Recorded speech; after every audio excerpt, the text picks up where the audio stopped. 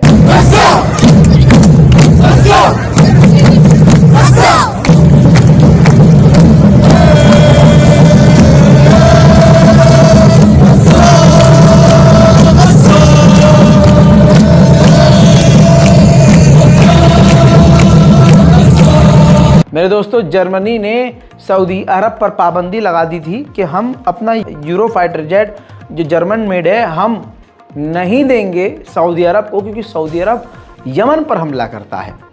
लेकिन अब उस पाबंदी को हटा लिया है जर्मनी ने, तो सऊदी अरब अमेरिका के इशारे पर शायद अटैक कर सकता है यमन पर। बड़ी खबर यह है कि इजराइल की एक डेलीगेशन इजिप्ट की राजधानी कियारो में है और हमास की भी एक टीम कियारो में यानी इजिप्ट की राजधानी में है और बड़ी डील होने की संभावना है। मेरे दोस्तों, इस पूरी रिपोर्ट पर अपनी राय कमेंट में ज़रूर लिखिएगा। चैनल को सब्सक्राइब कीजिए ताकि आपको दुनिया की तमाम बड़ी बड़ी खबरें मिलती रहे। मैं हूं रज़ा और आप देख रहे हैं रज़ाग्राफी। जय हिंद।